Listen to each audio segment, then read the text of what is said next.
harmoniza com o Paulo. Brasileiro da Terra Gaúcha, já está dada a dica. Pode ser sul-americano, depende do moço, mas acho que um bom dia da Terra Gaúcha filma melhor.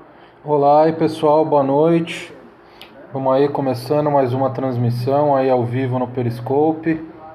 A gente vai começar, não sei quantos de vocês me acompanham aí no Facebook. Eu postei também em alguns grupos aí da área fiscal aí no Facebook. E eu anunciei que eu vou gravar uma série aí, fazer uma série aí de transmissões ao vivo aí no Periscope, fazendo uma revisão de direito tributário, utilizando algumas questões recentes aí de direito tributário que foram cobrados já nesse ano de 2016. A gente vai tratar dessas questões mais atuais aí de direito tributário. Vamos ver como que as bancas vêm cobrando e vão utilizar essa prova do TCE Paraná.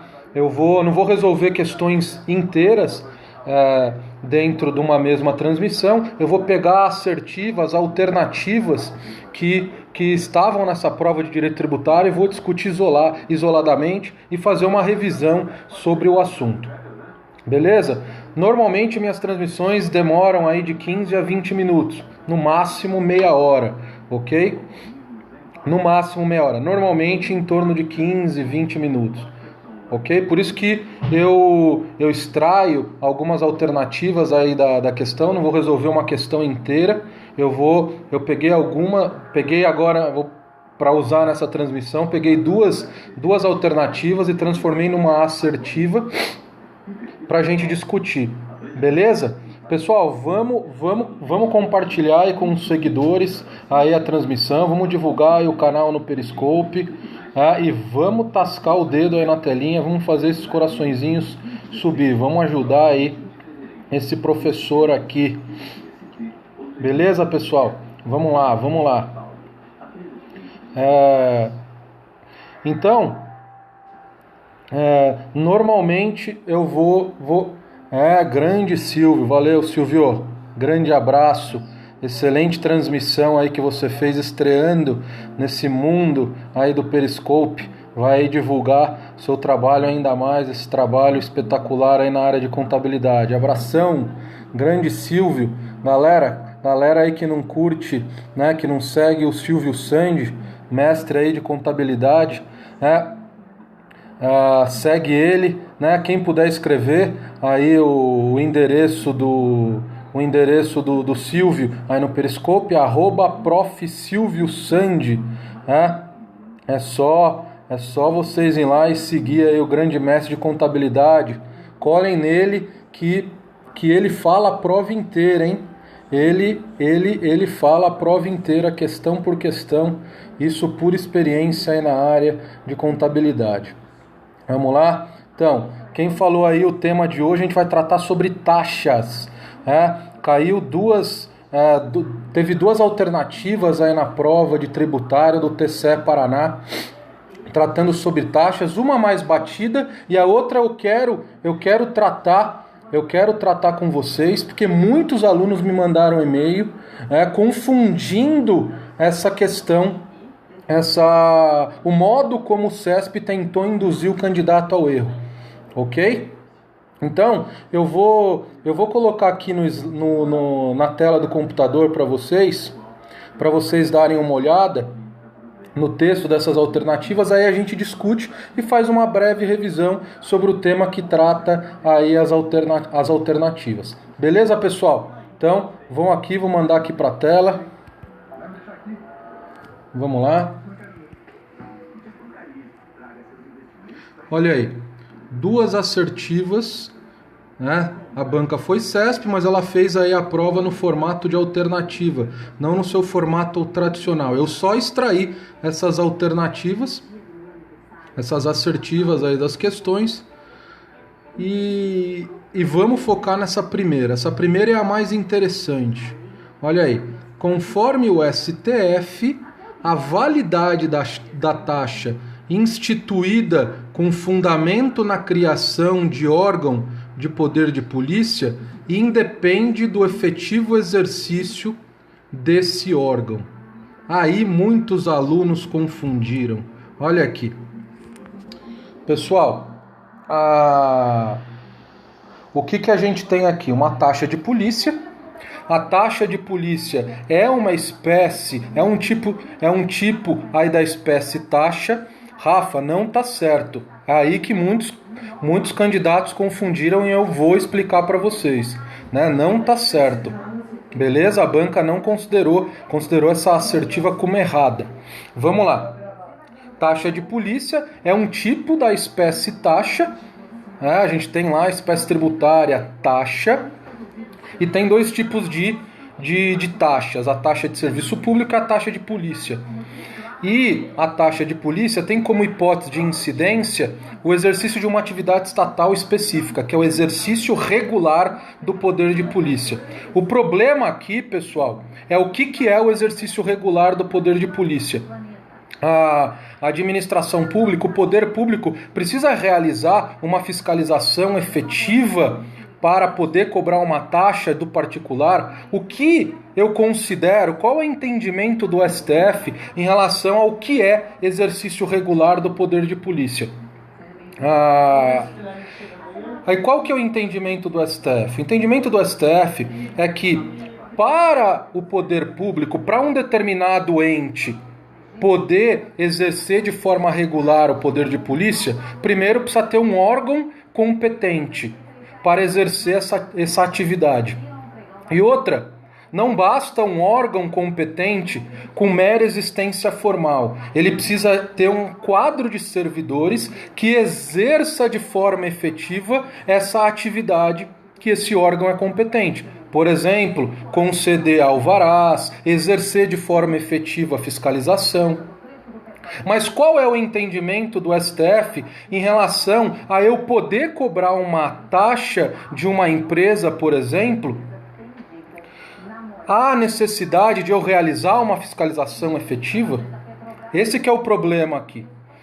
Que muitos alunos têm esse entendimento em mente do STF, que para poder cobrar uma taxa de polícia, o órgão, o ente, não precisa exercer de forma específica, direcionada a fiscalização para aquele tipo de empresa, para poder cobrar a taxa daquela empresa. Basta que aquele ente tenha um órgão competente para exercer essa atividade e exerça essa atividade de forma efetiva através de um quadro de servidores.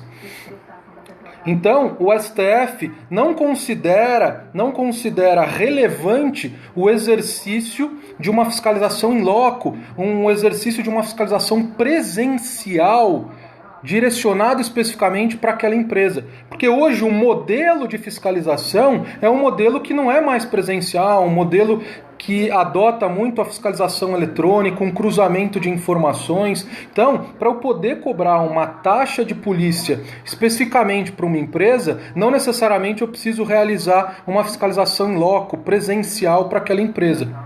Aí muitos alunos, sabendo desse entendimento, erraram a questão e colocou essa alternativa como correta, e ela não é. Vamos ler ela de novo?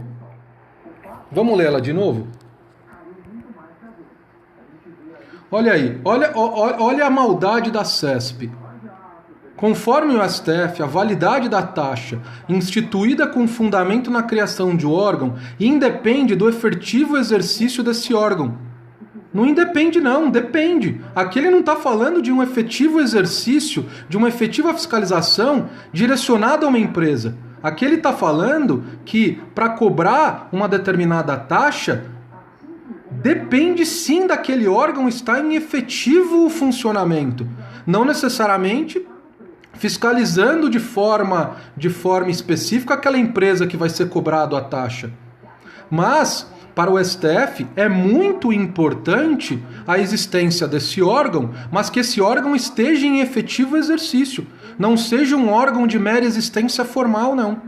Então isso torna a assertiva incorreta. Sim, tem que estar em funcionamento.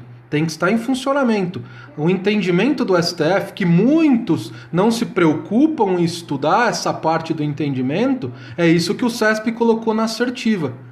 Porque muitos falam, para cobrar uma taxa não precisa o órgão exercer uma fiscalização efetiva, presencial, em loco naquela empresa. Mas não estuda quais que são os requisitos para que essa cobrança seja legal. Quais que são os requisitos? Revisando a existência do órgão e esse órgão ter um quadro de servidores para que exerça essa função, essa competência de forma efetiva. Beleza? Então essa assertiva, ela está errada. Beleza? Muito inteligente essa questão da CESP, muito inteligente. Muito inteligente. Agora vamos para a assertiva número 2. A última assertiva da nossa transmissão.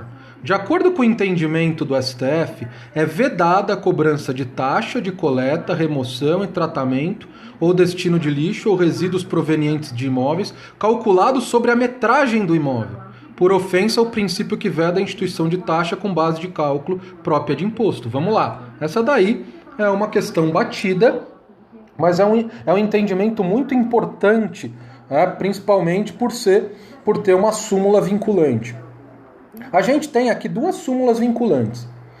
Uma que tangencia o tema, porque trata da taxa de coleta de lixo domiciliar, e a outra que trata do tema realmente aí cobrado nessa alternativa. A primeira súmula é a súmula vinculante 19, que trata que é constitucional a taxa de coleta de lixo domiciliar. Por quê? Porque é uma taxa que remunera a prestação de um serviço público específico e divisível. O serviço de coleta de lixo domiciliar, esse serviço público é específico e divisível. Eu consigo determinar com precisão quais são os beneficiários desse serviço. Então, eu posso remunerar esse serviço através da cobrança de uma taxa. É um serviço, como a doutrina chama, um serviço iuti singuli, um serviço específico e divisível. Então, esse entendimento ele está esposado, substanciado numa súmula vinculante, a súmula vinculante 19, que fala que é perfeitamente constitucional a cobrança, a instituição da taxa de coleta de lixo domiciliar. Mas o problema central dessa alternativa é a questão da base de cálculo da taxa. A base de cálculo da taxa ela não pode ser própria de imposto.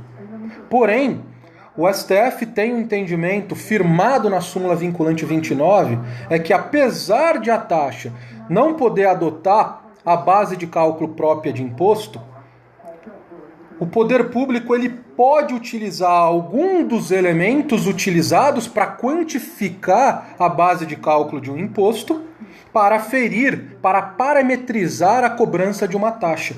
E o exemplo clássico, os precedentes que originaram essa súmula vinculante foram todos relacionados à taxa de coleta de lixo domiciliar. A gente teve lá casos enfrentados no passado, referentes ao município de São Carlos, ao município de Campinas, que começaram a utilizar um parâmetro, que é a metragem do imóvel, para aferir o valor que os particulares iriam pagar referente à taxa de coleta de lixo domiciliar. Então, imóveis que teriam uma metragem maior, teriam uma área de terreno, uma área construída maior, pagariam uma taxa maior. E imóveis que teriam uma... Não, em São Paulo não é assim. Primeiro, a gente nem tem taxa de coleta de lixo domiciliar. A gente tem uma taxa de coleta de lixo, mas de resíduos sólidos de saúde. E a gente não utiliza esse parâmetro para aferir o valor da taxa. E outra, então, imóveis que têm uma metragem maior vão pagar um valor maior de taxa, e imóveis que têm uma área menor, uma área construída, uma área de terreno, a depender da lei municipal, vão pagar um valor menor. O município que adota esse parâmetro para aferir o valor da taxa... Pessoal, vamos deixar as mensagens para o final, tá? Eu não vou ficar parando toda hora para responder, porque aí eu perco a linha de raciocínio aqui. Vamos deixar as dúvidas para o final, que aí eu dou um tempo para responder. Então, o município que adota essa estratégia O município que adota essa estratégia, ele está adotando uma presunção de que imóveis maiores produzem mais lixo, geram um custo maior na prestação do serviço. Imóveis que têm uma área menor vão gerar um custo menor aí na prestação de serviço. A doutrina critica muito isso, porque isso não seria um parâmetro que afira o custo do serviço prestado para um imóvel maior ou menor. Não necessariamente um imóvel que tem uma área construída maior vai gerar mais lixo e, consequentemente, vai gerar um custo maior na prestação do serviço público. E imóveis menores não necessariamente vão gerar menos lixo e, por conseguinte, gerar um custo menor aí na prestação de serviço público. Porém, apesar das críticas aí da doutrina, o STF encampou essa tese e considerou constitucional a utilização da metragem do imóvel como um parâmetro para aferir o custo do serviço. Porque a base de cálculo da taxa tem que ser o custo do serviço. Se eu não consigo, de forma matemática precisa, aferir esse custo, pelo menos eu tenho que achar um parâmetro razoável que contenha uma correlação mínima com esse custo. E muitos municípios utilizam a metragem do imóvel. Então o STF encampou essa tese e considerou constitucional. Mas muitos na doutrina falaram: não é possível adotar a metragem do imóvel. Por quê? A metragem do imóvel é um dos elementos utilizados na quantificação da base de cálculo. Qual é a base de cálculo do IPTU? O valor venal do imóvel. E a metragem do imóvel é um dos parâmetros utilizados para quantificar esse valor venal. Mas não é a base de cálculo do IPTU. A base de cálculo do IPTU é o valor venal. E aqui, na taxa de coleta de lixo domiciliar, eu não estou utilizando o valor venal do imóvel como base de cálculo da taxa, como parâmetro para aferir o valor da taxa. Eu estou utilizando um dos elementos utilizados para quantificar a base de cálculo do IPTU. Aí, esse que foi o argumento utilizado pela Fazenda Pública. Aqui eu não estou utilizando a base de cálculo idêntica à utilizada por IPTU. Estou utilizando um dos elementos utilizados.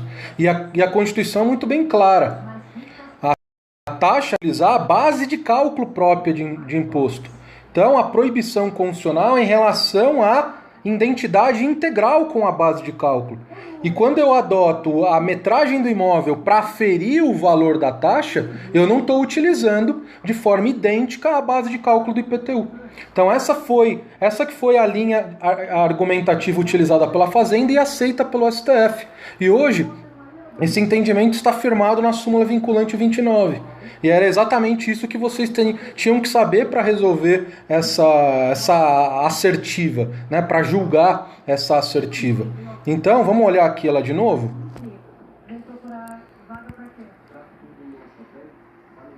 Olha aí.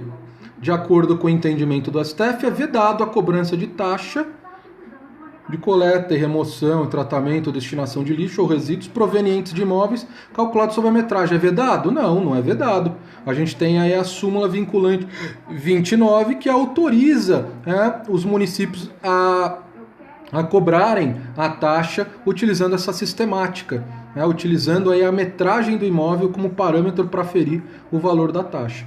Beleza? E essa sistemática não veda, no entender do STF, não veda aí a proibição de a taxa utilizar base de cálculo própria de imposto, que está lá no artigo 145, parágrafo 2º da Constituição.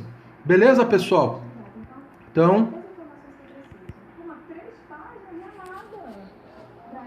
alguma dúvida? Alguma dúvida que ficou aí? Alguma dúvida? Alguns postaram aí, eu não consegui ler, estava aqui concentrado tratando do tema. Alguma dúvida ficou aí, pessoal, sobre esse tema? Sobre esses entendimentos lá da taxa de polícia, entendimento aí quanto à base de cálculo da taxa de serviço público. Então é isso daí. Vamos continuar com essa série. O pessoal aí que está estudando para o Fisco de Goiânia, utiliza isso como revisão. Vamos aí todo dia pegando uma alternativa e aí a gente revisa um certo tema aí do direito tributário. Espero né, que com essas questões, com essa série aí que a gente vai fazer resolvendo essa prova do TCE Paraná, aí vocês consigam revisar certos temas aí do direito tributário, né? Só peço uma coisa para vocês, pessoal.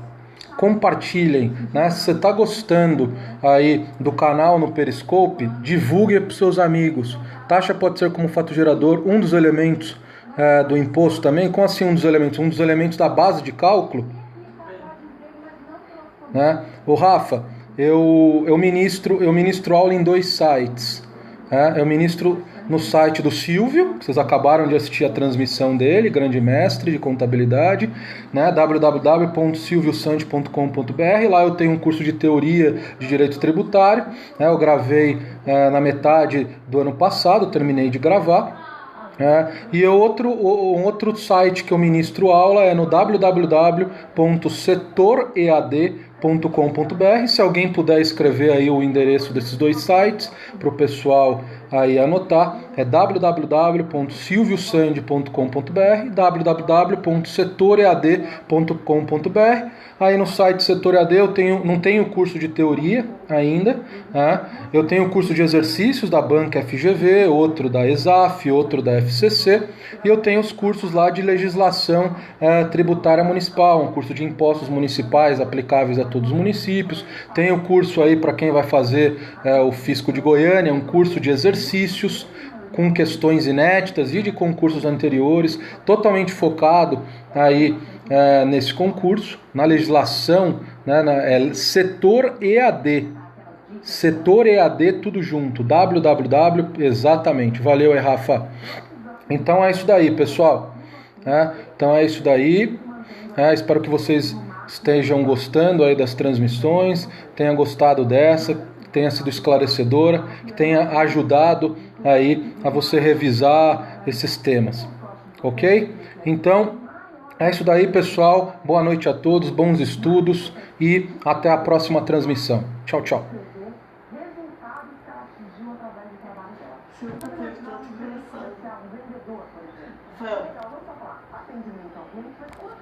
Urgente. Isso faz a diferença porque eu faço o que você fazia, mas que resultado você tem.